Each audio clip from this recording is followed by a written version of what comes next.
دوستی کی اس قدر ہونی چاہیے کہ دنیا میں بھی وہ ہمیں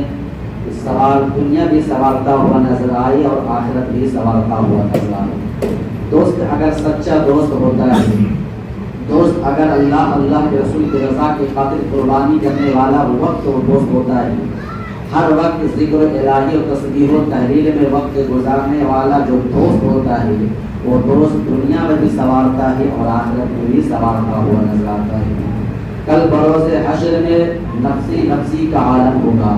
کوئی کسی کا پرس حال نہیں ہوگا۔ یہ آیت پاک مکہ المکرمہ میں نازل ہوا۔ اس آیت پاک کے اعتبار سے اللہ فرماتا ہے اس میں خاص حقیقت ہے۔ حقیقت یہ ہے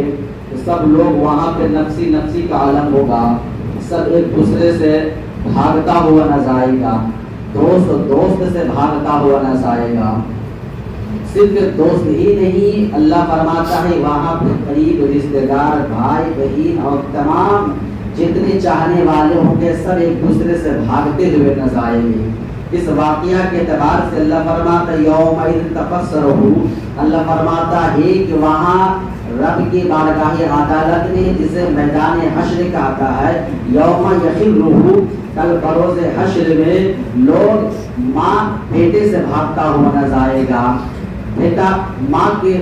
سے بھاگتا ہوا نظر آئے گا، بھائی سے دور ہوتا ہوا نظر آئے گا۔ اس میدان حشر میں ایک جانوروں کی طرح لوگ ایک دوسرے کی طرف جاتا ہوا نظر آئے گا، اور سب کی یہی آرزو ہو کہ کوئی مجھے مددگار ہو جائے، کوئی مجھے رب کے عذاب سے نجات کرنے کا ایک ذریعہ بن جائے۔ میرے دوستو عزیز ساتھیو، اس دوست کے تعلق سے اللہ فرماتا ہے کہ کل بروز حشر میں بجزاد جو سچا دوست ہوگا، جو پیار کرنے والا ہوگا، جو دوست اللہ کی رضا کی خاطر جو دوستی کیا ہوگا، اس دوست کل بروز حشر میں آپ کا بخشش کا ذریعہ بنتا ہوا نظر آئے گا۔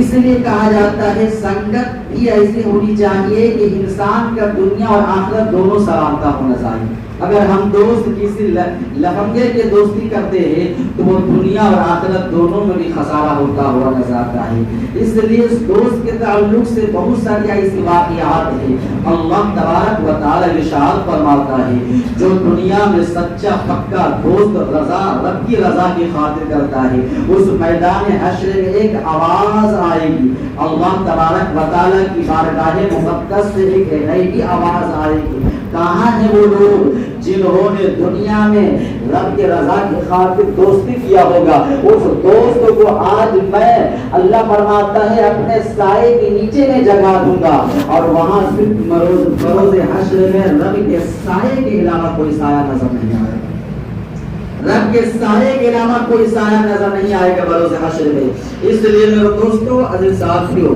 دوست اس کے اعتبار سے دوستی کیا جائے، یہ دوست ہمیں دنیاوی کی طرف لے کر کے جائے گا یا دوست ہمیں آخرت کا سنوارتا ہوا نظر آئے گا۔ اسی دوست کے تعلق سے اللہ کے نبی صلی اللہ علیہ وسلم صحابہ کرام کی بارگاہ مقدس میں بیان کر رہے تھے کہ کل بروز حشر ہوگی، لوگ وہاں پر کچھ ایسے چہرے موجود ہوں گے، اس ایسے چہرے موجود ہوں گے جن کی چہرے نورانیت ہوگی، جن کا لباس نورانیت ہوگا، جن کا چلنا نورانیت ہوگا، جن کی گفتگو نورانیت ہوگا۔ یہ تمام ادائے نبی نے صحابہ کرام کی بارگاہ مقدس میں عرض کر ہی رہے تھے، اور عرض کر رہے تھے وہ شخص نہ نبی ہوں گے، نہ شہداء ہوں گے، نہ صالحین ہوں گے، نہ تابع تابعین ہوں گے، نہ خلفائے راشدین ہوں گے، نہ ائمہ مجتہدین ہوں گے، نہ کوئی بزرگان دین کا چہرہ ہوگا۔ تب صحابہ کرام نے عرض کیا یا رسول اللہ علیہ السلام، اس بروز حشر کے میدان میں جب نورانی چہرہ والا آئیں گے ان کے لیے اللہ تبارک و تعالی ممبر کو سواری دے گا، اور اس بندے کو حکم دے گا کہ ممبر پہ بیٹھ جاؤ۔ ان کے چہرے کی ایک نورانی چمک نظر آئے گی، لوگ انبیاء کرام ان کے چہرے کو دیکھ کر کے رشک کریں گے، صحابہ کرام بھی ان کے چہرے کو دیکھ کر کے رشک کریں گے۔ انہی چہروں کو دیکھ کر کے نبی سے سوال کیا مولا جب وہ نبی نہیں ہوں گے، جب وہ شہداء نہیں ہوں گے، جب صالحین نہیں ہوں گے، جب کوئی بزرگان دین نہیں ہوں گے، جب کوئی ائمہ مجتہدین نہیں ہوں گے، مولا ان کا چہرہ اتنے حسن و جمال کس اعتبار سے ملا؟ تب اللہ کے نبی نے فرمایا وہ بندہ ایک عام انسان ہوگا جو اسی دھرتی پہ جی کر کے رب کی رضا رضا کی خاطر دوستی کرتا ہے، اللہ تبارک و تعالی اس رب کی رضا کی خاطر دوستی کرنے کے عوض میں اللہ تبارک و تعالی اسے کل بروز حشر میں ایک الگ چہرے عطا فرمائے گا، ایک الگ چہرہ عطا فرمائے گا۔ لیکن ہم دوستی بھی کرتے ہیں تو مطلبی دوستی کرتے ہیں، ہمیں کسی انسان سے فائدہ ہے تو ہم اسے تعلق رکھتے ہیں، ہمیں کسی انسان کو فائدہ ہے تو ہم اسے تعلق رہا ہے، بغیر تعلق بغیر فائدہ سے ہم تعلق نہیں رکھتے ہیں، بغیر فائدہ سے ہم دوستی نہیں رکھتے ہیں، بغیر فائدہ سے ہم گفتگو نہیں کرتے ہیں، بغیر فائدہ سے اس کے پاس ہم بیٹھتے نہیں ہیں، بغیر فائدہ کچھ بھی اگر کسی انسان سے فائدہ نہیں ہوتا تو لوگ گفتگو کرنے کی دور کی بات ہے، اس کے سامنے بیٹھنے کی دور کی بات ہے، لوگ اس کا نام لینے کے لیے تیار نہیں ہوتا ہے۔ لیکن رب کا نبی فرماتا ہے اسی دھرتی پہ اگر رب کی رضا کی خاطر دوستی کرتا ہے، رب کی رضا کی خاطر اسے مدد کرتا ہے، رب کی رضا کی خاطر اسے سہارا بن کے زندگی گزارتا ہے، اسی عوض کی وجہ سے کل بروز حشر ان کا چہرہ ایک الگ چمکتا ہو نظر گا اور پہچان لے گا۔ نبی سے عرض کرے کہ یہ نبی نہیں ہے، یہ شہداء صالحین نہیں ہے، بلکہ اس دھرتی پر جینے والا ایک سچا پکا ایماندار دوست ہے جو اللہ اس دوست کے عوض ان کی چہرے کا چمکتا ہوا نورانیت عطا فرمائے۔ لیکن ہم ہوتے ہیں ہم دوستی کس وجہ سے کرتے ہیں؟ اسے ہمیں فائدہ ہوتا ہے ہم دوستی کر رہے ہیں، وہ کوئی مجھے مدد کر رہا ہے ہم اسے تعلق رکھ رہے ہیں، ہم اسے دوستی کر رہے ہیں۔ لیکن میرا دوست کو جو ساتھیو یہ دوستی تعلق کی وجہ سے نہیں، دوستی مطلبی دوستی نہ کیجیے بلکہ تعلق بھی کیجیے یا مدد بھی کیجیے یا دوستی کا فرمان بھی چڑھائیے تو اللہ کی رضا کی خاطر چڑھائیے، کیونکہ کوئی بھی کام رب کی رضا کی خاطر ہوتا ہے وہی عبادت وہی ادا وہی پسند رب کی بارگاہ مقدس مقبول و قبول ہوتا ہوا کے ساتھ۔ اسی لیے وہاں کہا جاتا ہے کوئی بھی عبادت کیجیے دلچسپی کے ساتھ کیجیے، تھوڑی سی عبادت کیجیے، تھوڑی سی گفتگو کو سماعت کیجیے تو سکون کے ساتھ متقی دلچسپی کے ساتھ کیا جایا ہوا عبادت رب کی بارگاہ مقدس و قبول و مقبول ہوتا ہوا نظر آتا ہے۔ ہم رات بھر عبادت کرتے رہے کھیل تماشے کے ساتھ یوں ہی وقتوں کو ضائع کرتے رہے، لیکن رات بھر عبادت آپ کی ضائع ہو جائے گی۔ لیکن ایک گھنٹہ دلچسپی کے ساتھ خلوص نیت کے ساتھ اگر عبادت کرتے ہیں تو اللہ تو اپنے بندوں کو دلوں کو حال کی جانتا ہے، وہ ایک گھنٹہ رات بھر عبادتوں پہ حاوی ہوتا ہوا نظر آئے۔ اس لیے میرے دوستوں کے ساتھ کوئی بھی عبادت کرے تو رب کی رضا کی خاطر کرے، یہی رب کی رضا کی خاطر عبادت رب کی بارگاہ مقدس کو قبول و مقبول ہوتا ہوا نظر آئے گا۔ آئیے اس آیت پاک کے تعلق سے دوست کل بروز حشر میں کیسا آپ کا بخشش کا ذریعہ بنتا ہوا نظر آئے گا۔ اللہ تبارک و تعالی قیامت کے میدان حشر میں ایک شخص کو نامہ اعمال کا تولے جانے والے ترازو کے پاس اسے کھڑا کرے گا، اور کھڑا کرنے کے بعد نیکی بدی کے بعد جب کھڑا کرے گا اس کی نیکی جب تولی جائے گی تو نیکی کا پلہ جو ہوگا وہ کم ہو جائے گا، کمزور ہو جائے گا، اور برائی کا پلہ وزنی ہو جائے گا۔ یہ عذاب دیکھ کر کے رب نے فرشتوں کو حکم دے گا، فرشتے یہ گناہگار ہے، یہ خطا کار ہے، سیاہ کار ہے، یہ رب اور رب کے نبی کے مطابق زندگی نہیں گزارا ہے، اسے گھسیٹتا ہوا جہنم میں لے کر کے جاؤ۔ جیسے ہی وہ بندے کو فرشتے کو حکم کے تعمیل کرتے ہوئے وہ بندے کو جہنم میں گھسیٹتا ہوا لے کر کے جائے گا، رب سے التجا کرے گا مولا کچھ دیر کے لیے مجھے مہلت دے دیا جائے، رب کریم اسے مہلت دے گا۔ اس بندے نے سب سے پہلے ماں کے بارگاہ مقدس میں جائے گا اور ماں کی ممتا کی جی جوڑ کر عرض کرے گا، ماں تم نے اپنے بچے کے لیے دھرتی پہ کئی چیز کی قربانیاں دیا ہے، جو مانا کرتے تھے ماں تم نے اپنے محبتوں کو ثبوت پیش کیا ہے، آج ایک نیکی کی ضرورت ہے ماں، اگر تم نے ایک نیکی دے دی تو اللہ کے عذاب سے مجھے نجات مل جائے گی۔ رب کا محبوب اس بندے جیسے ہی ماں کی بارگاہ مقدس میں ایک نیکی کا سوال کرے گا، ماں جس گود میں پیدا کر کے بچوں کو جنم دی ہے اس بروز حشر میں کس انداز میں آواز دے گی، بیٹا دھرتی پہ اگر دنیا آدھی دنیا مانگتا تو یہ ماں ہر چیز کی قربانی دینے کے لیے تیار ہوتا، اور میں نے قربانی دیا ہے، لیکن یہ بروز حشر ہے بیٹا، یہ دنیا نہیں ہے، یہ حشر کا میدان ہے، یہاں تو سب لفظ نفسی نفسی کا عالم ہوگا۔ حشر کا مطلب یہ ہوتا ہے کہ وہاں برا وقت ہے، کوئی کہنے والا محمد لفظ بتا دیتا ہے کہ بیٹا تمہارا برا حشر ہونے آنے والا ہے، یعنی اس کا برا زندگی ہے۔ اس میدان حشر میں، جسے میدان حشر کہا جاتا ہے، وہاں پر سب کو برا حشر ہوگا، کوئی کسی کا پرسحال نہیں ہوگا۔ ماں بھی نیکی دینے سے پرہیز کرے گی اور انحراف کرے گی، بیٹا آج میں تجھے مدد کرنے کے لیے تیار نہیں ہوں۔ ماں کی بارگاہ مقدس سے مایوس ہوتا ہوا باپ کی بارگاہ مقدس میں جائے گا اور سوال کرے گا، باپ آپ نے اس بیٹے کے لیے دنیا میں ہر چیز کی قربانی دی ہے، لیکن بابا جان آج ایک نیکی کی ضرورت ہے، آپ ایک نیکی اگر مدد کر دیں گے، اس ایک نیکی کے عوض میں اللہ رب العالمین اپنے عذاب سے نجات عطا فرمائے گا۔ باپ کی بارگاہ مقدس سے وہی آواز آئے گی، بیٹا دنیا کے خزانہ مانگتا تو میں نے دنیا کے خزانہ نچھاور کر دیتا، لیکن یہ دنیا نہیں ہے بیٹا، یہ تو میدان حشر ہے۔ یہ باپ بھی مشکل گھڑی میں کھڑا ہے، ماں بھی مشکل گھڑی میں کھڑی ہے، یہاں کوئی کسی کا پرسحال نہیں ہے، حتیٰ کہ وہ تمام رشتہ دار کی بارگاہ مقدس میں جائے گا، سب کی بارگاہ سے وہ مایوس ہوتا ہوا آئے گا، جب کوئی پرسحال نہیں ہوگا، کوئی نیکی کا مدد کرنے والا نہیں ہوگا، کوئی وہاں مددگار نہیں ہوگا، وہ بندہ مایوس ہو کر کے لوٹا ہوا نہ جائے گا۔ تب رب نے اپنے فرشتوں کو حکم دیا گا، اسے کوئی نیکی دینے کے لیے تیار نہیں ہے، باپ بھی اسے نیکی دینے کے لیے مدد کرنے کے لیے تیار نہیں ہے، ماں نے مدد کرنے کے لیے تیار نہیں ہے، بھائی کی مدد کرنے کے لیے تیار نہیں ہے، رشتہ دار کی مدد کرنے کے لیے تیار نہیں ہے، جاؤ اسے جہنم میں گھسیٹتا ہوا لے کر کے جاؤ۔ رب کے حکم کے تعمیل کرتے ہوئے فرشتے جب اسی بندوں کو گھسیٹتا ہوا جہنم میں لے کر کے جائے گا، وہی دوست چیخ کر کے پکار کے عرض کرے گا، مولا میں تمام نیکی ہوا کرتا ہوں، اس بندوں کو میں اپنے دوستوں کو نیکی دیتا ہوں، ایک دوست کو جہنم سے نجات ہو جائے، دونوں دوست جانے سے بہتر یہ ہے کہ ایک دوست کو جنت میں چلے جائے۔ جیسے دوستوں کی کتنی سوچ و فکر ہوتی ہے، یہی وہ دوست کوئی عام نہیں بلکہ متقی پرہیزگار بندے کے بارے میں کہا گیا ہے،